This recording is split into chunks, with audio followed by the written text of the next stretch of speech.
Muy buenos días, amables telespectadores. Una vez más estamos en el segmento Buenas Nuevas, un segmento auspiciado por el periódico cristiano Buenas Nuevas de Cristo, dentro de la programación de CR TV.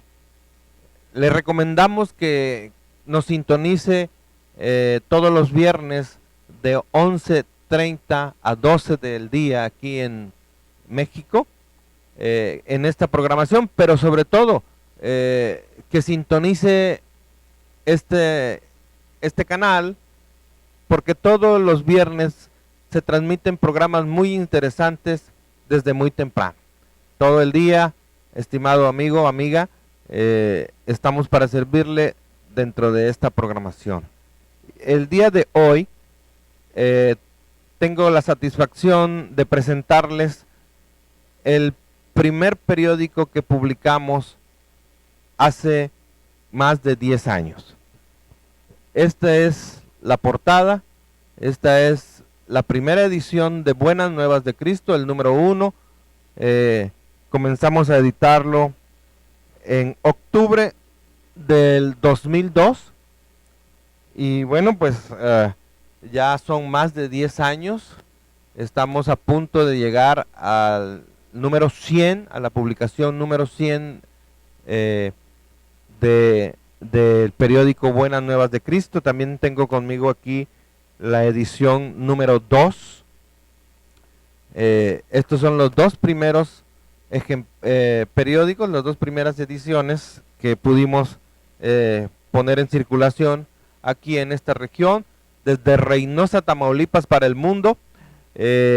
La distribución del periódico Buenas Nuevas de Cristo se ha hecho ininterrumpidamente desde el 2002 en ciudades como Reynosa, Tamaulipas, Río Bravo, Progreso, Matamoros, Vallehermoso. Y bueno, en esta ocasión queremos compartirle algunos artículos que hemos publicado, que publicamos precisamente en la edición número 1. Tenemos en especial un artículo escrito por un pastor, amigo nuestro, que es el director de este canal, precisamente, el doctor Benjamín Vivas Gil. Pero para comenzar, les quiero compartir este artículo que nos habla de cómo podemos cambiar nuestra generación. Hay un ejemplo muy bonito, muy especial en las páginas de la Biblia, y está titulado este artículo: ¿Quién podrá cambiar esta generación? Dice así: la generación de estos tiempos es una de las más necesitadas y criticadas en la historia. Se ha olvidado de todo lo que es bueno y se ha entregado a un sistema que está en contra de los estatutos establecidos por Dios. ¿Le suena algo este comentario? ¿Le dice algo este comentario? Continuamos. En la palabra de Dios, en Segunda de Reyes, capítulo 17, de los versículos 11 al 13, encontramos una generación muy similar a la actual. Durante este tiempo la maldad era tan grande que los gobernantes y líderes hacían todo lo que ofendía a Dios. Adoraron a otros dioses y siguieron las costumbres de la nación. La maldad se multiplicó y algunos tuvieron que aceptar el reto de cambiar el rumbo de su generación. La persona que quería cambiar el rumbo de su generación tenía que tener el valor de romper con todas las costumbres que iban en contra de Dios. Ezequías fue la persona que decidió cambiar su generación. Veamos varias características de este joven en Segunda de Reyes, capítulo 18, versículos 1 al 7. Primero, Ezequías ascendió al trono. Gobernó en Judá a la corta edad de 25 años. Muy joven. Los que cambiarán esta generación tienen que ascender a posiciones donde puedan influenciar, y para hacer esto se tienen que anhelar superación en todas las áreas, como la académica, la social y la espiritual. La meta debe ser llegar a ser la cabeza de todo lo que se emprende. Dios desea que sean justos los que gobiernen sobre la tierra y Él nos da la habilidad para hacerlo. Amable televidente, actualmente en muchos sectores de la iglesia, en muchos sectores cristianos, principalmente evangélicos, pentecosteses, se tiene la idea de que volverse político es algo malo, pero es una realidad que necesitamos tener gobernantes, que necesitamos tener gente en eminencia que conozca la palabra de Dios y que la aplique no solo a su vida, sino que también la enseñe y se demuestre en su forma de vivir que es seguidor de los preceptos de Dios. Y la única manera de estar en esos lugares es buscarlo. Así es que Ezequías fue un rey y él seguía los preceptos de Dios. Número 2. Ezequías hizo lo que le agradaba a Dios. Esto nos habla de vivir bajo la certeza de que estamos cumpliendo todo lo que Dios nos muestra para avanzar su reino en la tierra. Todo lo que no es reflejo de Cristo en nosotros tiene que cambiar. Que sea más Cristo en tu ser, en tu persona, en mi persona. Número 3. Ezequías siguió el ejemplo de su antepasado David. Ezequías siguió los patrones de una persona exitosa. Hay que aprender de los que están haciendo historia. David rompió con los patrones comunes y fue un hombre conforme al corazón de Dios. Entendió que el verdadero arrepentimiento consistía en un corazón contrito y humillado, no solo de ofrecer sacrificios. Ese es un punto muy interesante y muy importante. Actualmente muchos sectores de la iglesia son demasiado religiosos, dan demasiada importancia a los sacrificios, a las obras, y no hay un verdadero arrepentimiento dentro del corazón. Número 4. Quitó altares paganos. Destrozó y quitó todo lo que iba en contra de lo que Dios quería. Destruyó los altares en donde su generación adoraba a otros dioses. No tuvo temor de que la gente estuviera inconforme con él. A veces es necesario ir contra la corriente, porque eso es lo que Dios quiere. Sin temor a la crítica, sin temor a ser señalado, incluso sin temor a ser perseguido. Número 5. Destruyó la serpiente de bronce que Moisés había hecho. No tuvo miedo de quitar antiguos patrones que fueron establecidos por hombres de Dios. Se dio cuenta que no eran para sus tiempos. Los que cambian a su generación están dispuestos a quitar toda costumbre religiosa que sea irrelevante para su tiempo. Esta es otra realidad que estamos viviendo. Hay patrones establecidos desde hace 50 y hasta 100 años que siguen vigentes y que son obsoletos para nuestra generación. Necesitamos tomar cartas en el asunto y aquellos que quieran cambiar esta generación tendrán que hacerlo de una manera drástica, si usted quiere, de una manera radical. Número 6. Puso su confianza en Dios. Ezequías sabía en quién creía y qué necesitaría de él para poder cambiar efectivamente su generación. Solo con Dios se puede combatir los sistemas y las filosofías humanas que van en contra de su palabra. Así es, amable televidente. Separados de Dios, nada podremos hacer, pero tomando de su mano, podremos lograr hasta lo que parece imposible. Número 7. Se mantuvo fiel al Señor y no se apartó de él. A pesar de que Ezequías fue el rey, la riqueza, la fama y el poder no lo apartó de Dios. Sus grandes logros no fueron más grandes que su Dios. Los jóvenes que están dispuestos a cambiar a su generación, Dios los prosperará y pondrá en posiciones de influencia. Número 8. Cumplió los mandamientos que el Señor le había dado a Moisés. Ezequías entendía la ley porque estudiaba la palabra que Dios les había dado. Es por esta razón que él pudo cambiar el rumbo de su generación. Los que cambian su generación son personas que estudian y viven la palabra de Dios y se valen de ella para tomar decisiones. Dios está buscando jóvenes que quieren cambiar el rumbo de su generación. Gente que esté dispuesta a pagar el precio con tal de ver una reforma. Anda al encuentro de las personas que han encontrado su posición y que han entendido el propósito de Dios en estos tiempos. ¿Serás tú uno de ellos? Amigo, amiga, joven, que me estás viendo, es necesario tomar decisiones sabias en estos tiempos tan difíciles. Y una de las decisiones sabias sería precisamente buscar cambiar tu generación. ¿Qué tal? ¿Qué les pareció este artículo? Verdaderamente es actual, ¿no? Pues bien, ahora les vamos a compartir un artículo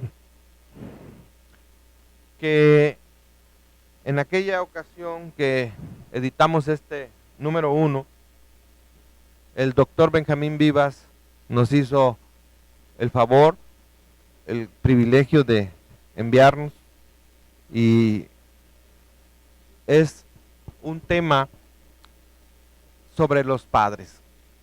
Se titula Padres consagrados. Es un tema también bastante actual porque nos damos cuenta de que en esta generación la mayoría de los padres hemos fallado con nuestros hijos. Muchos, un alto porcentaje de padres, debido a la situación que se vive actualmente, hay muchos factores que influyen, que han influido o que se han tomado como pretextos para justificar el no hacer las cosas correctamente dentro de la familia, y eso ha afectado a los hijos. Y hay miles, millones de hijos sin padres y de padres sin hijos. En fin, familias destruidas y personas que están en la vida, en el mundo, sufriendo las consecuencias de no tener una guianza paterna o materna. Así es que, titulado Padres consagrados, la base es 2 de Timoteo 2, del versículo 20 al 22. De acuerdo al diccionario, la palabra consagrar significa dedicar, ofrecer a Dios por culto una persona o cosa. En una ocasión escuché a un padre decir a su hijo: no hagas lo que yo hago, haz lo que yo te digo. En estos tiempos en donde la disciplina y la moral se han relajado entre la sociedad, es imperativo que el buen ejemplo y la buena enseñanza la tomen de los padres. Muchos piensan que es la responsabilidad del pastor o de los maestros de la escuela dominical el instruir en los caminos del Señor a los hijos. La realidad es que el ejemplo se debe de tomar de los padres, de nadie más.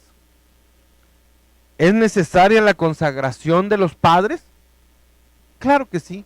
De ser así, ¿cómo se han de consagrar? Viviendo la consagración en el hogar. Número 1, Salmos 127. Hay un cuadro que me ha llamado la atención y que está en casa de muchos cristianos. Dice: Dios es el huésped invisible de este hogar. Si usted tiene este cuadro, por favor, tírelo o cámbielo. Le voy a decir por qué. Primero, un huésped no pertenece al hogar, es un visitante, alguien que está por un tiempo y se va. ¿No sería mejor que Dios se mudara a nuestra casa y fuera parte del hogar? Dios no es un huésped. 2. Si no quiero que Dios sea invisible, yo no quiero que Dios sea invisible. Quiero que Dios se vea en mis hijos, en mi esposa, en mí mismo, en mi caminar, en mi trabajo. Donde quiera que yo vaya, la gente debe de ver a Cristo en mí. Número 3. Es imperativo que tengamos a Dios en nuestro hogar y que se sienta y se vea. Muchos nos dejamos llevar por los amigos o por los vecinos y no dejamos que Dios se vea en nuestra casa. Otra cosa que debemos hacer para que se viva la consagración en el hogar es que se practique el altar familiar. Muchas veces se oye de todo en la casa, menos la palabra de Dios. Para vivir la consagración en la casa, debemos de buscarla de todo corazón. Cambiando a otro punto, viviendo la consagración personal. Proverbios 31, del 10 al 13. La mujer, en primer lugar, debe de consagrarse a ser esa mujer virtuosa que cada una pueda decir a su marido, decir su marido, yo hallé esa mujer virtuosa. Hay algunos puntos de esta escritura que quisiera resaltar. A. El versículo 11. ¿Confía en ti tu marido? La importancia de la comunicación. Sin comunicación, toda relación perece. He visto, principalmente en restaurantes, como muchas parejas no se hablan. Solo un ocasional, pásame la sal, pide la cuenta. Esposos, háblense. El 90% de los problemas del matrimonio se solucionan con el diálogo. B, versículo 15 al 18. Habla de administración. ¿Qué tan buena administradora eres? Hay hogares que se han destruido por falta de administración de parte de alguno de los cónyuges. ¿Gastas más de lo que te dan? C, versículo 19 al 22. La provisión es tan importante en el hogar que la prioridad que tú tengas sea para tus hijos. Puedes abundar en Primera de Timoteo, versículos 5 al 8. Capítulo 5, versículo 8, perdón. D, versículo 23 al 26. ¿Cómo conocen a tu marido? Hay muchos hombres a los que se les llama los arrugados. ¿Sabes por qué? No creas que la camisa se va a planchar con el sol. Piensa que lo que digan de tu marido, lo dicen de ti. ¿Abres tu boca con sabiduría?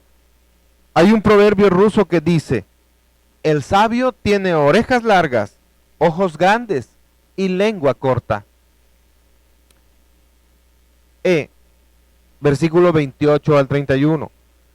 ¿Cómo se expresa de ti tu marido? ¿Cómo se expresan de ti tus hijos? ¿Eres alabada? ¿Qué piensan de ti los extraños? Proverbios 20, versículo 6. Eso es en lo que se refiere a la mujer. Y en lo que se refiere al hombre, ¿eres tú un hombre de verdad? Y no me refiero a la imagen estereotipada del macho mexicano borracho, parrandero y jugador, además de mujeriego y mentiroso. Me refiero a la integridad. ¿Eres íntegro?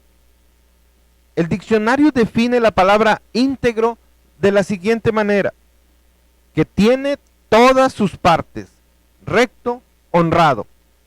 Hoy se necesitan hombres de ese tipo, hombres que digan, queremos ser fieles a nuestro Señor, queremos ser fieles a nuestros hogares y fieles a nuestros amigos, hombres de integridad, fieles por la gracia de Dios. ¿Eres tú acaso uno de ellos? Jeremías capítulo 5 versículo 8 y Job capítulo 31 versículos 1 al 7 te darán más luz sobre este tema. Número 3. Viviendo la consagración espiritual. Seguir al Señor es por voluntad. tú decides ser guiado por el Espíritu Santo. Este es el tiempo de luchar por nuestros hijos, por nuestros hogares. No debemos permitir que el enemigo destruya el hogar y las vidas de nuestros hijos. No digas, ¿querrá Dios salvar a mis hijos? Claro que quiere. No nos demos por vencidos. Luchemos por nuestro hogar. Padres consagrados darán como fruto hogares consagrados. Hagamos nuestras las palabras del Salmo 91. El principio de la victoria en la guerra espiritual es la santidad. Sin santidad no podemos pelear la buena batalla, no podemos ser vencedores. Pongamos los pies sobre la roca firme. Moisés escribió, esta es la roca, sus obras son perfectas, sus caminos son justos. Un Dios fiel que no se equivoca, bueno y justo es. Aquí hay una base segura en donde podemos descansar. Podemos confiar en la fidelidad de Jesucristo, quien es el mismo ayer, hoy y por los siglos de los siglos. Amén. De cierto os digo, el que oye mi palabra y cree al que me envió, tiene vida eterna, y no vendrá a condenación, mas ha pasado de muerte a vida.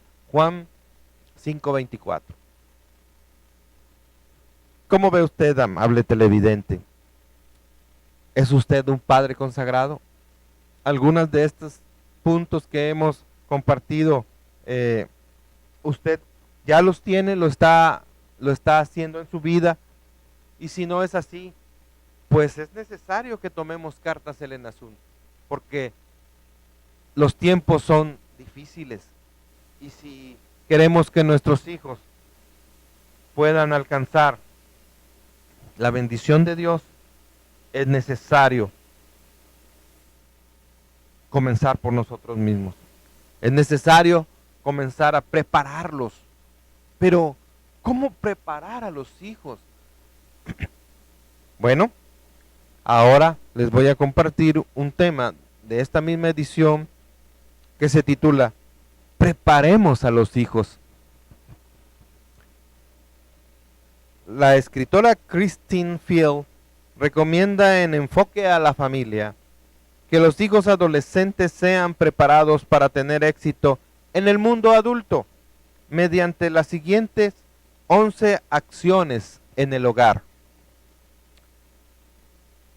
Primero, quehaceres domésticos. Es importante que trabajen al lado de mamá y papá en pequeñas tareas de mantenimiento, limpieza, lavado y acomodado de ropa, cocina, preparación de menús y algunas actividades más de esta índole. Número 2. Habilidades sociales. Deben aprender cómo comportarse en la mesa, reglas de etiqueta, el respeto a los demás, para que sea fácil en el futuro llevarse cómodamente en sociedad y en el empleo.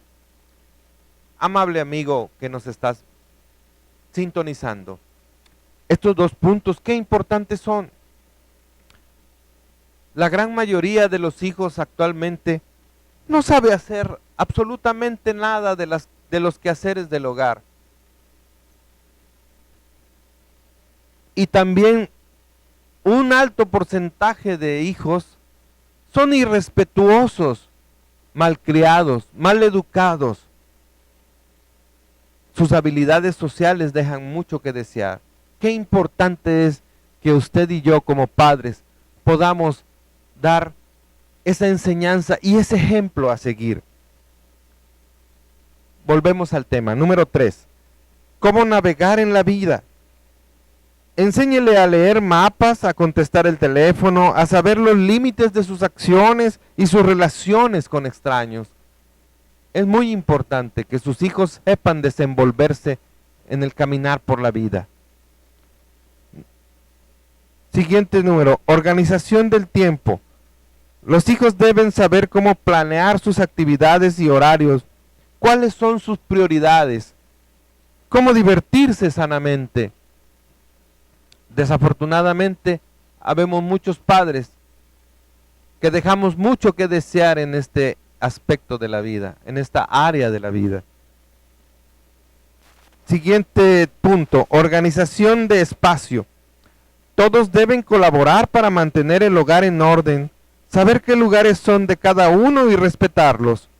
Aprender que las cosas materiales no son lo más importante. No estar apegado a lo material. Siguiente punto, hábitos espirituales. Además de la congregación, el hogar es vital para la vida espiritual de los hijos. Deben ver a los padres en oración y en lectura diaria, bíblica por supuesto, tener accesibles materiales idóneos para estudio y demás.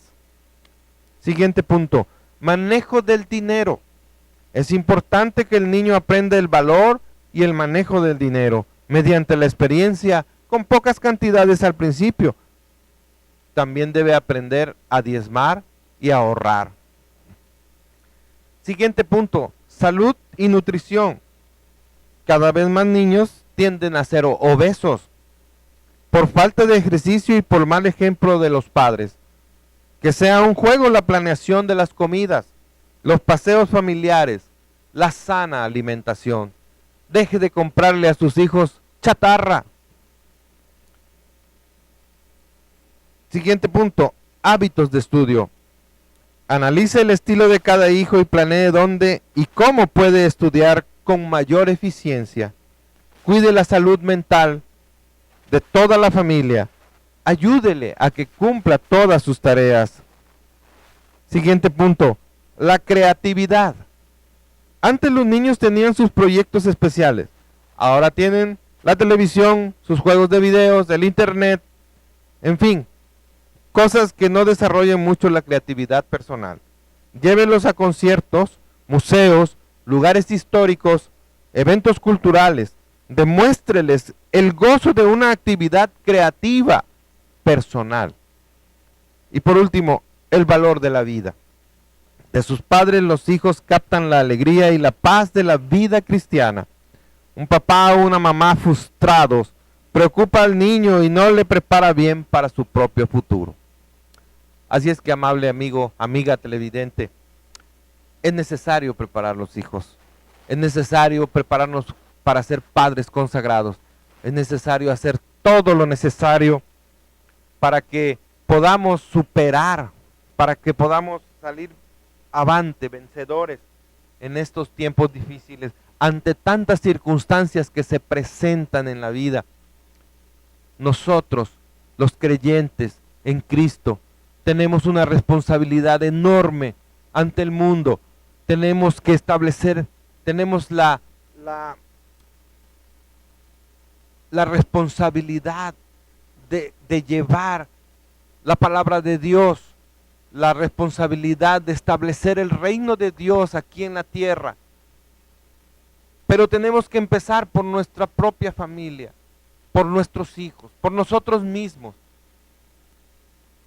Amable amigo, amiga, es necesario que tomemos decisiones importantes, trascendentales.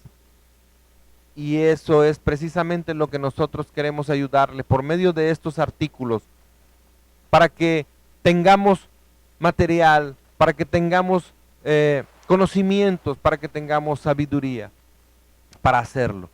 Les agradezco su amable atención y quiero invitarles una vez más para la próxima edición, para el próximo programa, próximo viernes a las 11:30 de la mañana, aquí en CIAR TV, precisamente, un servidor, Francisco Sánchez Rivera, director de Buenas Nuevas de Cristo, les agradece su amable atención y les dice, Dios les bendiga abundantemente. Amén.